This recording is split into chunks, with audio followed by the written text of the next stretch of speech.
오늘 오전에 새로 들어온 속보부터 좀 다뤄볼게요. 창원지검이 윤 대통령 공천 개입 의혹 사건 수사를 서울중앙지검으로 이송하기로 했다는 소식이 들려왔습니다. 오늘 뭐 중간 수사 결과 언제 발표하냐 이런 얘기 오갔었잖아요. 계속 보도가 나왔었는데 별도 브리핑 없이 중간 수사 보도 자료를 냈어요. 사건 관련자 대부분이 창원 이외 지역에 거주하고 있고 행위가 일어난 곳도 서울 지역인 점을 감안했다면서 수사 연속성을 위해서 현재 수사팀이 이동해서 계속 수사를 진행할 계획이라고 밝혔는데 근데 이제 와서? 라는 생각이 드는 거죠. 사실 뉴스토마토가 이 처음에 김건희 여사 공천 개입 의혹 처음 보도한 게 제가 따져보니까 지난해 9월 5일이더라고요. 지금 5개월이 지났고 거의 반년이 다가오는 시점인데 이 행위들이 서울에서 있었던 거를 이제 와서 안 것도 아니고. 먼저 성재원 기자님께 좀 섭섭하다는 말씀을 좀 네. 드리는데 뉴스토마토가 9월 5일 날 보도하기 전에 제가 한 6일 전에 이미 창원에 먹구름이 낄 거다. 그렇죠. 클라우드장. 그거 얘기해 주셔야죠. 그렇죠. 클라우드장. 진짜 같이 출연하는 패널 좀 띄워주셔야지 너무하는 거 아니에요? 제일 먼저 제가 알고 네. 이 우리나라 사회에 경각심을 불러일으켰잖아요. 좀 정말 인정해 큰 주시고. 경각심이네요. 네. 네. 클라우드장. 네. 이게 참 앞으로 이 건이 어떻게도 확대될지 모르겠어요. 그렇기 때문에 단순히 그냥 뭐 김영선 전 의원 그때 공천 이걸로만 끝나지 않을 것 같다라는 좀 생각이 들고요. 창원지검이 이러한 결정을 한 것은 우리는 할 만큼 다 했다. 이 사건의 핵심이 누구예요? 명태균 씨랑 윤석열, 김건희 이 두 분이잖아요. 근데 그 두 분을 더 이상 조사할 수가 없으니 우리 손은 이제 떠났다. 우리 검찰총장님이나 중앙지검장은 지금 탄핵당했죠. 하여튼 검찰총장께서 이 부분 확실히 결정을 해줘라. 정무적인 판단을 해달라. 어떻게 할지. 그래서 우리는 이제 더 이상 감당 못하겠어요. 그냥 당신네들이 하세요. 이렇게 떠넘긴 것이 아닌가 그런 생각이 듭니다. 예, 뭐 말씀하신 대로 이제 간을 봤다라고 좀 봐요. 창원지검에 있을 때. 근데 간을 그때는 수동적으로 봤고 이제는 서울중앙지검에서 간을 적극적으로 보겠다. 능동적으로 보겠다. 뭐 이렇게 보면 될 것 같습니다. 그러니까 왜 김건희 수사 안 해? 맨날 방송 나올 때마다 얘기해. 왜 김건희 수사 안 해? 김건희 수사 안 해? 이 여론이 이제 굉장히 많이 퍼졌고 뭐 조태용 국정원장이 지금 이게 이거와 직접적으로 관련된 건 아니지만 막 이런 안 좋아진 여론 지형을 조금 반영한 거 아니냐 이렇게 보면 될 것 같고 사실 그 전에 창원지검에 있을 때도 검찰총장이 이거는 컨트롤했다고 보는 게 맞아요. 그러니까 더 갈지 말지 고할지 스톱할지를 그런데 이제는 조금 이제 관련자들 소환을 할 것 같네요. 이제 말했다시피 할 것 같아요? 네. 그러니까 뭐 그 관련자들이 이제 피해자인지 참고인인지 그건 아직 모르겠으나.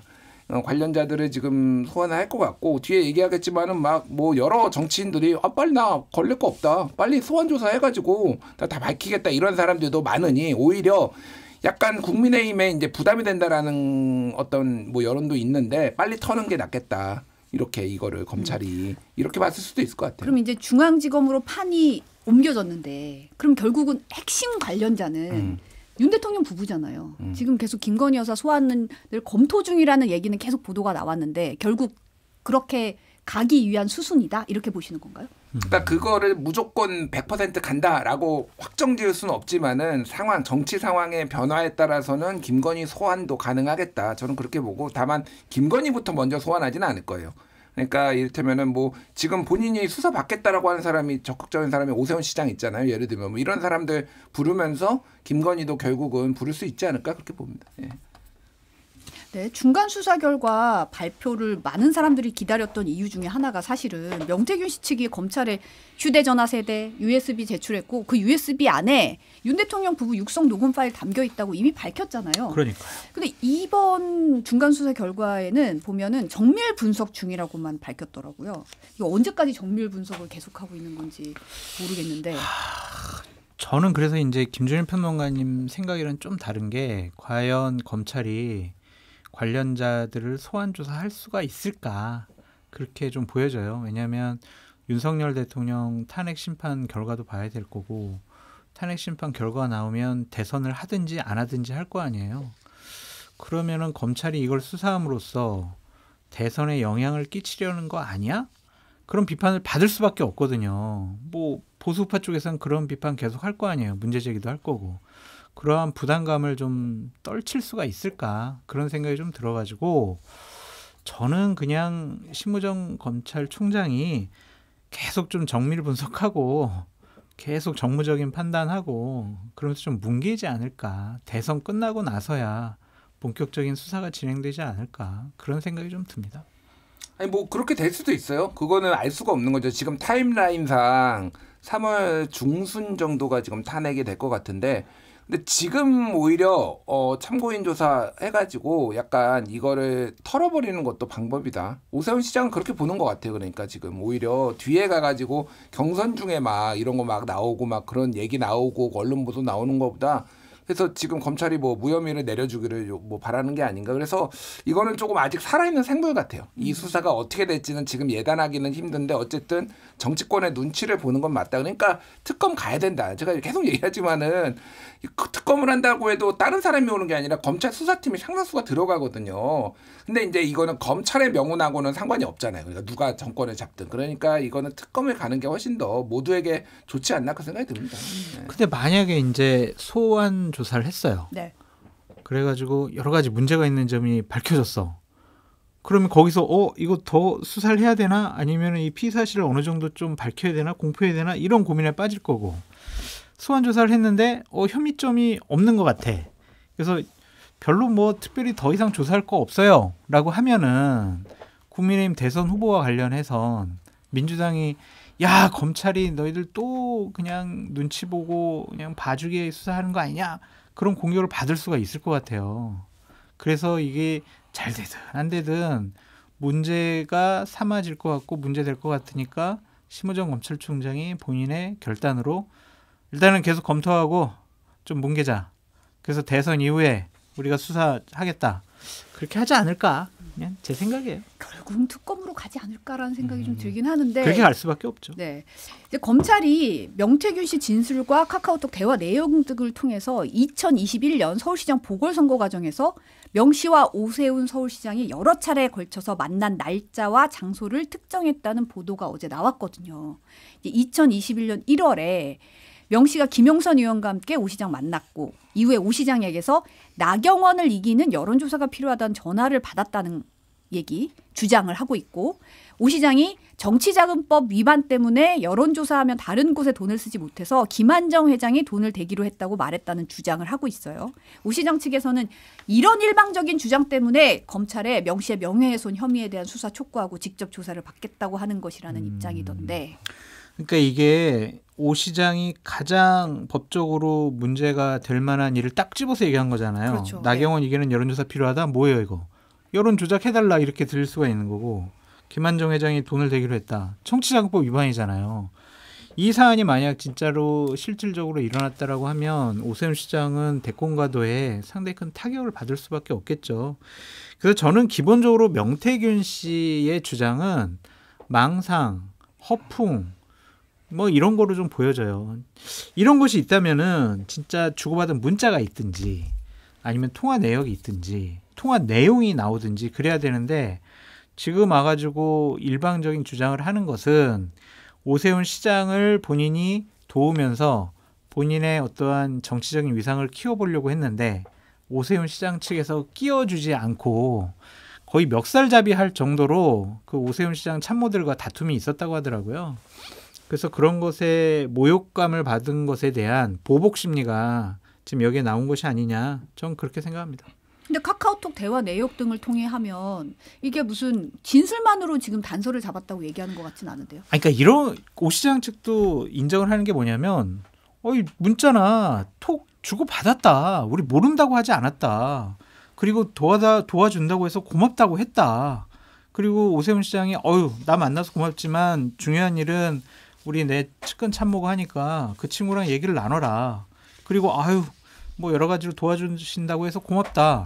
이런 것까지 부인하는 건 아니거든요.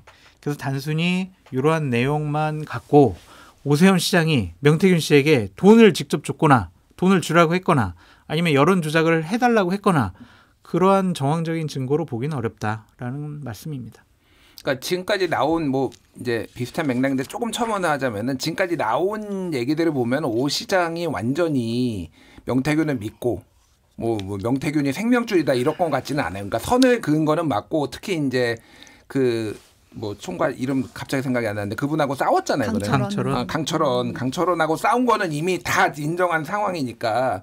그러니까 이게 증거가 필요하다라는 생각은 맞아요. 그러니까 요게 지금 저는 요게 아마 조만간 나오지 않을까. 실제 있다라면 카카오톡 대화 내역이 만약에 있다라고 하고 요게 검찰 진술로 이렇게 나왔으면은 조만간 보도가 될 수도 있겠다. 이 부분이. 왜냐하면 지난번에 뉴스타파도 한번 보도를 했잖아요. 11월 4일에 있었던 검찰 수사 보고서. 그거 연장선상이라고 보면은 이거는 이제 진술뿐만이 아니라 증거가 되게 중요할 것 같아요. 예. 지금 소환조사 얘기, 김건희 여사 소환조사 얘기 나오니까 경호처 관련해서도 관심이 높은데 검찰이 사실 이번 경찰이 신청한 김성훈 경호처 차장 구속영장 청구 2차례나 거부했잖아요. 경찰이 지난 13일에 김성훈 차장에 대해서 3번째, 이광우 경호본부장에 대해서는 2번째로 구속영장을 신청을 했습니다. 지금 검찰에서 며칠째 고심 중이라고 하는데 이번엔 청구할까요? 어떻게 보세요? 고심한다라는 것은 지난번과는 다른 결론을 내릴 수 있다라는 신호가 아닐까라는 좀 생각이 듭니다. 특히 이제 김성훈 차장에 대해서는 비화폰을 적극적으로 여기저기에 나눠준 정황도 나왔고 또한 비상계엄이 선포되기 전에 김성훈 차장도 중요한 역할을 한 거 아니야? 알고 있었던 거 아니야? 이러한 의심을 받을 만한 증언과 정황적인 증거들이 나왔기 때문에 검찰이 이전과는 다른 생각과 판단을 하지 않을까 그런 생각이 듭니다. 저도 비슷한데 이게 다 맞물려 있는 것 같아요. 그러니까 지금 창원지검에서 명태균 게이트를 서울중앙지검이 들고 온 거. 그리고 요게 지금 계속 김성훈에 대해서 지금 2번이나 반려를 했는데 그때도 이제 비판을 많이 받았거든요. 그러니까 전체적으로 보면은 김건희에 대한 수사를 조금 더 해보겠다. 경찰이 하는 거는 특히 이제 이 김성훈은 특히 비화폰까지 경찰이 이제 확보를 했어요. 그러니까 저번에 압수수색을 해가지고 그래서 아마 이 구속영장의 내용이 좀 부실하다라는 게 검찰의 그때 반려한 주장이었거든요. 근데 아마 보강이 됐을 겁니다. 분명히 어느 정도는 보강이 됐기 때문에 이거를 뭐 무조건 반려하기는 좀 쉽지 않을 것 같아요. 제가 보기에는 저한테 하자면은 51%의 가능성으로 나올 것 같다. 구속영장 청구할 것 같다. 김주일 평론가님 잘 맞춰요. 김주일 평론가님 말씀하시면은 거의 그대로 돼요. 네, 그리고 또 새로운 사실 좀 더 밝혀진 거 얘기 좀 나눠보면 12.3 비상계엄이 선포된 후에 계엄군이 국회 본관의 일부 전원을 끊었던 사실이 CCTV 영상을 통해 확인이 됐습니다. 잠시 영상 보고 얘기 나눌게요. 민주당 국조특위위원들이 공개한 국회 내부 CCTV입니다. 지난해 12월 4일 새벽 국회에서 비상계엄 해제 의결이 이뤄진 직후 계엄군 7명이 국회 본관 지하 1층에 도착합니다. 국회 사무처에 따르면 당시 계엄군은 국회 본관과 의원회관이 연결되는 통로의 출입문을 소방호스로 봉쇄하려고 했습니다. 급히 현장에 도착한 국회 사무처 직원들의 요구로 출입문 봉쇄는 막힌 것으로 전해졌습니다. 이후 국회 사무처 직원들이 비상계엄 해제 요구 결의안이 가결되었음을 설명했지만 돌연 계엄군 1명이 구석에 있는 분전함으로 이동합니다. 새벽 1시 6분경 지하 1층 건물 조명이 순식간에 꺼지며 암흑에 잠깁니다. CCTV가 자체적으로 초점을 찾기 위해 영상이 잠시 밝아지지만 다시 어두워집니다. 민주당 의원들에 따르면 분전함 내부에는 일반 조명, 비상 조명 차단기가 있었는데 계엄군은 일반 조명과 비상 조명을 차례로 단전했습니다. 당시 지하 1층은 5분 48초간 단전 상태가 지속된 것으로 알려졌습니다. 네, 국회 사무처 직원이 계엄군에게 이거 비상계엄 해제 요구 결의안 가결됐다라고 거듭 설명하고 설득한 뒤에야 분전함 차단기 다시 올렸다는 얘기예요. 윤 대통령 측에서는 사실 왜곡과 조작이라고 반발하고 있던데 이 상황 어떻게 보십니까? 근데 실질적으로 단전을 했잖아요. 뭐가 사실 왜곡이고 조작인가? 이제 직접 단전 지시를 한 건 아니다. 이거 아니다? 박종군 사령관이 한 거니까. 국정원 사령관이 했다. 그러니까 그 사실은 헌재에서도 박종군 사령관이 그런 지시를 직접 받은 것은 아니다라고 했지만 이게 사실은 지시라는 게 어떻게든 끄집어내라라고 했으니 그 방법 중에 하나로 이제 단전이 이루어졌다라고 보는 게 합리적이잖아요. 그러니까 직접 지시 안 하고 곽종군 사령관이 알아서 지시를 내려서 저렇게 진행된 거다. 어쨌든 곽종군 사령관은 그 당시에 윤석열 대통령과 김영현 전 국방부 장관 지시를 받아서 본관 안으로 들어갔고 여러 가지 조치를 취하려고 했던 거잖아요. 저는 이제 아찔한 게 뭐냐면 만약에 저게 12시쯤 저런 일이 벌어졌다면 지하 1층이 아니라 그 본회의장에 단전이 이루어졌다면 그러면은 비상계엄 해제 결의안 이거를 통과를 못 시켜요. 투표행위가 이루어지질 않아요. 그러니까 지금 일반과 지금 비상 이 두 개 다 내려버렸다는 거잖아요. 그렇죠. 네. 그럼 국회 자체 내에 비상 동력도 내려버렸다라는 건데 그것이 실질적으로 됐다고 보세요. 그럼 국회는 아무런 조치를 취하지 못하고 지금 우리는 MBC 단전 단수, MBC 주요 간부들 주먹으로 분쇄당해가지고 지금 어떤 상황일지 모르는 거란 말이에요. 그런데 지금 내가 직접 지시 내리지 않았어. 이걸 갖고 그냥 상황을 회피하려고 한 것은 또 맞지 않다. 그렇게 보여지네요.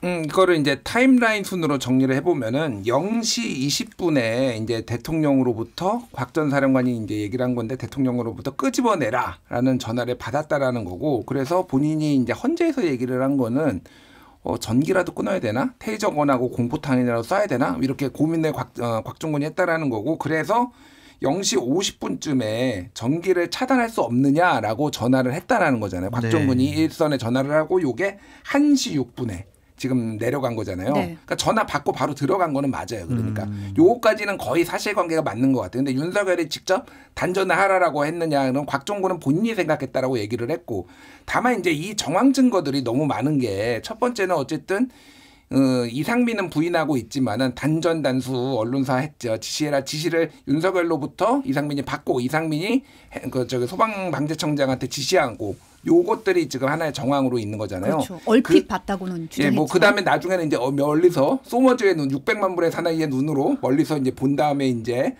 이제 안전을 위해서 해라라는 주장이지만 어쨌든 요 단전 단수가 있는데 국회를 그러면 단전을 안 했을까? 생각을 안 했을까? 이 생각이 드는 거 하나가 있고 또 하나는 이게 저는 굉장히 눈에 띄는데 지난해 10월 29일에 이진우 수방사령관이 조성현 1경비단장 등과 함께 여의 변전소를 방문을 했다라는 거예요. 그래서 시설 견학을 했고 여기에서 이거 차단되면은 타격을 받으면은 어떻게 되느냐라고 하니 국회 자체에는 전원 공급 자치가 있다. 이런 얘기를 들었다라는 거예요. 그러니까 여기를 타격해서는 안 되니 직접 가서 끊어야 된다라고 이거를 보고 판단을 한 게 아닌가 이런 정황 증거들이 있는 거죠. 그래서 이게 직접 탄핵의 어떤 그 헌재에서 직접 증거로 인용될 것 같지는 않아요. 채택될 것 같지는 않지만은 여러 정황 증거로는 분명히 좀 심각하게 이거 방해하려고 했다라는 걸로 좀 보이지 않을까 그렇게 봅니다. 예. 저는 사실 윤석열 대통령이 지난해 12월 12일 날 대국민 담화에서 본인이 직접 그런 얘기를 하잖아요.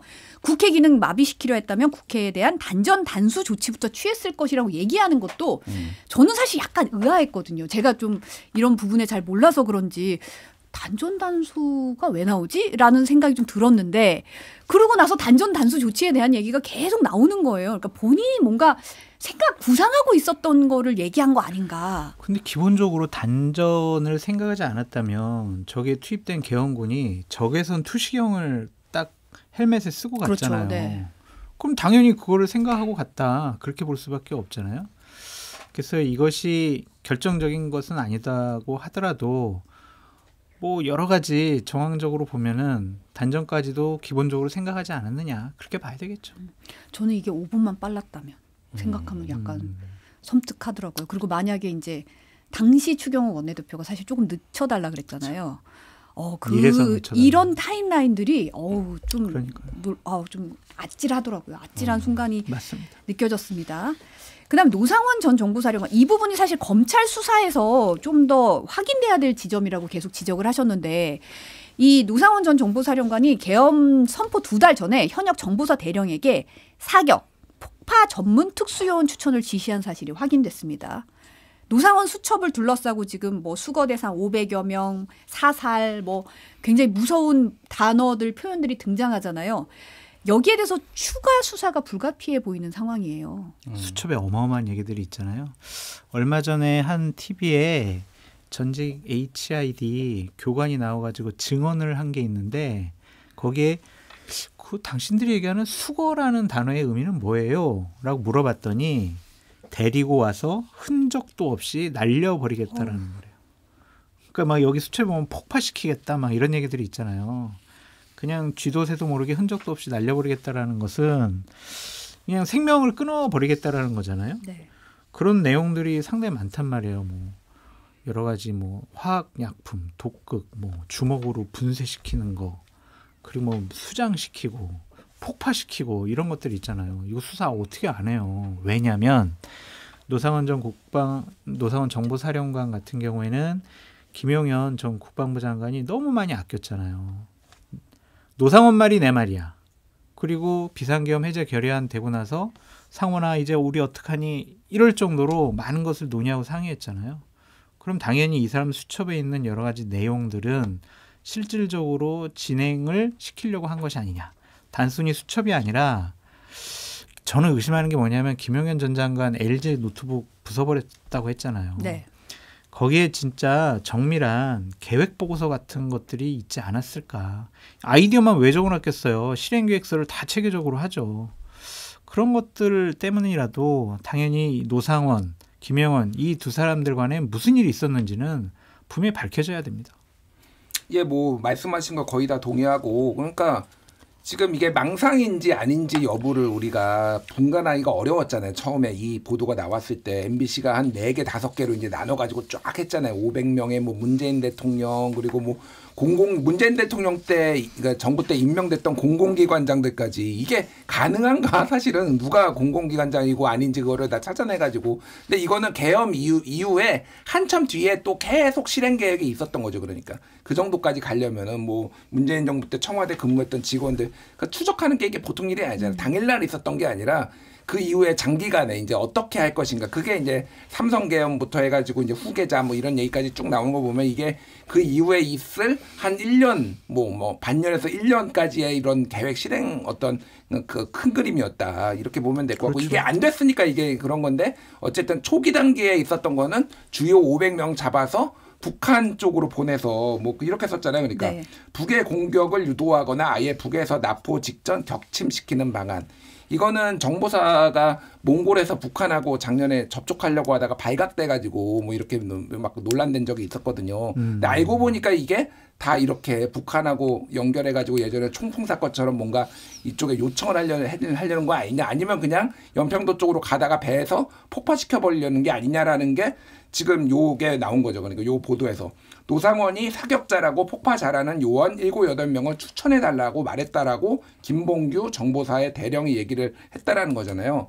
이건 진짜 수사를 더 해봐야 돼요. 이게 진짜 망상이 아닐 수도 있겠다. 정말로. 실행 계획이 있었겠다. 실행 계획이 좀 구체적으로 있었겠다. 그런 추정할 수 있는 대목인 거죠. 언론사 관련돼서 이 수첩에 있는 중요한 대목 하나만 읽어드릴게요. 시청자 여러분들도 조금 잊고 있을 수 있을 텐데 수첩에 1차 수집 대상으로 여의도에 있는 언론 쪽 100명에서 200명 그 마지막 페이지에 좌파 방송사 주요 간부들 저분들이 보기에 우리 MBC는 좌파 방송이잖아요. 거기 주요 간부들 주먹으로 이용해 분쇄시킨다.